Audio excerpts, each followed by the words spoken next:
think of practice today? It was pretty good. Yeah, it wasn't bad. Accomplished a couple little things coming in our own end. Handling rushes and a little more battling. In the battle drill, seemed like there were some intense moments. Do you like to see that from guys competing in practice? Yeah, I think guys need it, but also you got to be smart too. You can't, I let it go more than I usually do because, you want to test guys. You can still battle without taking penalties. Stupid penalties, and some guys took penalties out there, and that's what we're trying to get over. If a guy beats you out of the corner, hooking a guy or slashing a guy makes no sense. Hopefully your buddy holds the fort for you until you get back in the play. So that's why I let it go to prove the point that you get frustrated, you can't take stupid penalties. A lot of this core over the past couple of years not experienced winning. So I'm curious at this point, what do you think about their ability to turn the page after something like last night? Yeah, I mean that's where the coach staff has to help these guys. They're not experienced in those things. These are big games in March for a lot of guys. They're not used to that. So games like yesterday, it's a big game. They can learn from last night, and now you have to apply it the next game. So that's how you learn. You just don't say, well, I haven't been playing playoff games. Well, it's going to take some time. It's going to take a couple of years. No, just learn from last night. Just speaking about Vasily Podkolzin a little bit here, something that I just heard him say was he doesn't like to make mistakes, but it felt like to grow his game he had to. From what you've seen so far this season, do you like the way that, what are you liking, I guess? Well, I think his hockey IQ's gone up. I don't want to say a percentage, but it's a lot higher the last year for sure. He's doing some reads there that are really good reads, where last year or the training camp, you're like, ooh, the reads are wrong. This one now you can say, hey, but he's in the right spot. He came back once as the F3, first forward back, and he did a hell of a job of making it like a read that it's a high level read. Some I should say a lot of forwards. Some forwards might have took the wrong guy. He left this guy for a D, and he went to the other guy, and I thought that was a great learning lesson for him in that pressure situation. So good for him. You think the third period last night was just a blip in a run of 10 or 12 really good periods on the win streak, or in the light of day as you watch some film, the underlying numbers weren't particularly kind to your hockey club last night, even though you had the lead. So what did you make of the effort last night? And was it just the third period, or were there some concerns elsewhere? Well, I think as the game went on, I obviously getting the 3-0 lead, there was some good stuff. But as the game went on and they made the push, we had 3 days off. We had a lot of time to prepare mentally and physically. Is it a blip? I hope it's a blip, but you can't let that happen. I know they played Calgary the night before. Not a heavy workload. I think McKinnon hardly played in the third, but that doesn't matter. You got to learn how to put those games away. And like I said, is it a blip? Well, no. We'll see the next couple of games here if it's a blip or not. Susie, you don't have to make lineup decisions obviously till Saturday, but those guys had a nice run there in January before Carson got hurt. How excited are you to reunite them if that's where you go? Yeah, they had a really good stretch, playing more of a shutdown role. I thought they did a real nice job. Unfortunately, Seuss got so yeah. I mean, we do like that pairing. I'm not sure it's going to whether we stay with it or not, but we'd be crazy not to definitely get those back in the mix because they were pretty good a month or 2 months ago. Rick, obviously it's a long season, and I'm sure you go to bed at night after games with your head spinning. Was that a tough sleep after a game like that where you? Yeah, I mean, it's not so much a tough sleep. You're just disappointed, right? It's just we had 3 days off. We've had some good games we've strung together. 15 games left. We got to get our mode going here, our mojo, and I think, Colorado made a push and we didn't punch back. Literally did not punch back. By grabbing a puck, get back on the forecheck, boxing out, doing something to get the game back. And I just thought all of us kind of just let it happen. So hopefully it's just a one-off thing. I mean, you guys always talk about flushing games and moving on. Yeah. Do you want them not to flush that? Remember that? No, I want them to flush it. They've been good at that. Other than the 2-3 weeks ago, we had, when we lost 4 or 5 in a row, or I forget what it was. But if you look at the whole year, if we've had a dud we've kind of bounced back. That's why before, I think last week or 2 weeks ago, we haven't put strings of losses together because they have a short memory, which is good. I like that about this team. And and I'll tell you what, 95% of the time the next day, if we have a dud, the practices are good. So I give them a lot of credit for that, bringing their energy the next day. That's a good thing. As you move forward, you always talk about things getting tougher as the season progresses and the playoffs approach. You look at your team, people will probably classify it more as a speed team than a heavy team. How do you combat teams that play a heavier style, and how do you combat what's going to occur here in the next couple of months, hopefully? Yeah, I mean, I wish we were a little bit better on the boards, a little bit more of a better wall team. We are we want to make plays. We want to, scoot and play fast. But I think if everybody gets better 5%, we got some guys that are never going to be great wall guys. Let's face it, and that's okay. But can they play 5 or 10% better on the wall or win a battle? I think that's the way we approach it here. Instead of having, I just think we can, if we spread out everybody getting better, I think that's the way we can be better as a team. Is there anything you can do from a tactical perspective? Yeah, practice, a lot of technique. We have a lot of good coaches. I have certain techniques on how to, go into a battle, how to be a wall guy, and to apply it is, it's hard in real time sometimes. I get it, but you got to stick with it in the pressure situations. That you have to think technique and the grit and all that stuff, but it has to come organically.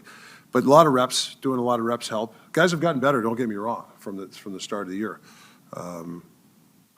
But when it's like 3-2 and the puck's coming to you and it's a big play to either get it out or to make a play, those are the times when you're really looking at that player. You got to make that play. You got to make that play 7, 8, 9 times out of 10. So one of the lessons you think the fellas learned from last night? Well, let's face it. Yeah. I mean, I don't want to harbor on it, but over the years, March time, whether the guy gets it out or not, no big deal, right?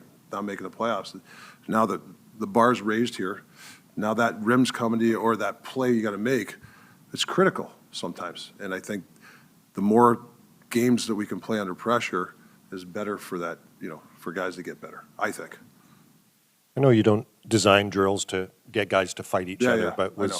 as a coach, was there part of you that didn't mind seeing the little scuffle? Well, I don't mind. I don't know the scuffle. I can't. I honestly got it. Played a tough game. I don't remember getting in a fight with a guy. But there's battles. You get out battled and stuff, and you want to get back in there. But I don't want stupidity. I don't want some guy just to hit a guy for sake. That's dumb. But I don't mind a little bit of battle. Sure. Just don't hurt each other. Tyler Myers said he admits that he's benefited from the structure that you've brought in. I don't know if you had some preconceived notions about what Tyler was as a player, but what do you notice? You've been his coach for a year and a bit. What do you notice about him that helps your team? Well, coming taking the job, you hear some stuff and there's some opinions from other people. This guy, this can't do this, whatever. And I came with a fresh mind. I think he's been one of the best guys to coach for me. A super guy in the room. Never complains, and I think his game's gotten better because he listens. He had his struggles early. He knows there's certain things we don't want him to do, taking the puck back all the time. He had some bad habits back in the day.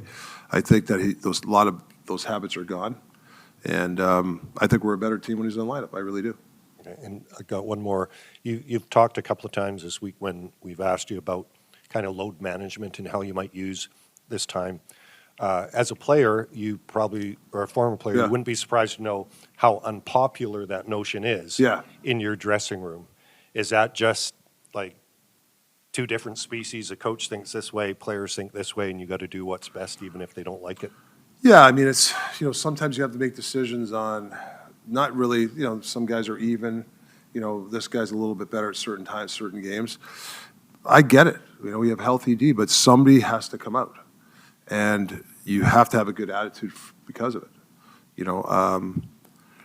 Trust me, if you're way ahead of a guy, you're not going to come out of the lineup. But if you're all like this, that's where coaching becomes difficult because you got to pick the right guy, but also have the mental part of the guy and make sure that he's good. That's why when you acquire guys or you build team building stuff, that you get the right guys in the room. I've been on some teams where guys aren't as good and they don't play, and they cause problems. And if that's the case, you eliminate the problem. You can't let the problem in the room. I don't see that here. I think guys understand. I know Kohler didn't play with one game. I guess it was after the Islander game, or so. I can't remember. He didn't like it. We had a great talk, but he took it like a man, and we moved on. Yeah. You're not taking Quinn out when he's played 25 minutes a game. Well, right now we're no, but but load management too. I mean, we've been kind of lucky. I shouldn't say lucky, but there's been some games where he's only played 21 minutes because of the game and where we're at. And there's sometimes, but we can't give Quinn a steady diet of 9-minute periods. I mean, we're out of our mind if we're going to win that way. We're not. Coach, so in a situation like last night where the momentum switches a little bit, do you and your coaching staff consider loading up your top line back with Pettersson, Besser, Miller, or is it just we have to keep the lines as they are and see what flushes out? I did it a couple of times. Didn't work. You guys are looking for that line to magically. I'm looking for each individual to play better. I'm not saying those guys in general. It works once in a while, yeah. But we've played this way the last 3-4 years. It's worked. We got pushed back by Colorado. I don't think I got to start loading teams. I think that's once in a while, yeah. But that's not the safe thing. That's not the secret sauce. No, I don't believe in that, to be honest with you. But that's a good question, though. I do it. I put those guys together once in a while, but we got enough people here to turn the tide, I think. Like some intensity in practice there with some of the battle drills at the end. Is that a good thing? Yeah, it's a good thing for sure. We not playing as many games. Got to do that in practice. What is it about Garland? There seems to be a lot of fight in that dog. And last year, I think it was Joshua, and Joshua again at camp. And what does it mean to you as captain to see somebody like, even though it's just a practice, Quinn, to show that level of intensity? Yeah, I mean, you want guys that are competitive, and he certainly is, and he has been all year, and we have a lot of guys in here that have been. After a tough loss like that, is it hard to sleep after something like that? Do you try to flush it right away? How do you deal with it? Yeah, obviously frustrated leaving the rink, but preached to you guys the whole year. It's a new day today, and just got to move on to Washington. What do you want to take out of that moving forward so that hopefully it doesn't happen next time?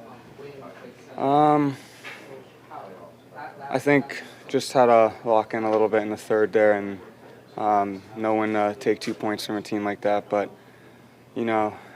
they scored 2 of their goals on a 5-on-3 and a 4-on-3. I mean, it happens, and like I said, we just got to move on.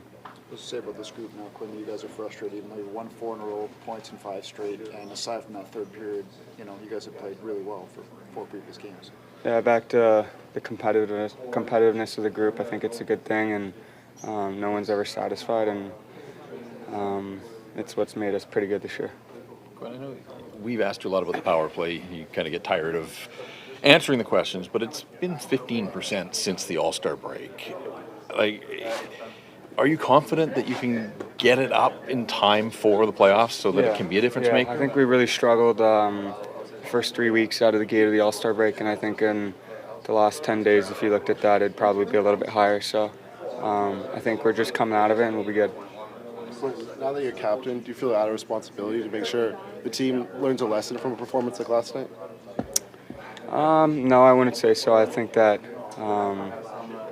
everyone in here is, disappointed with the result last night, and no one's pondering it too much today. Just watch the video, then move on and try to perform better next game.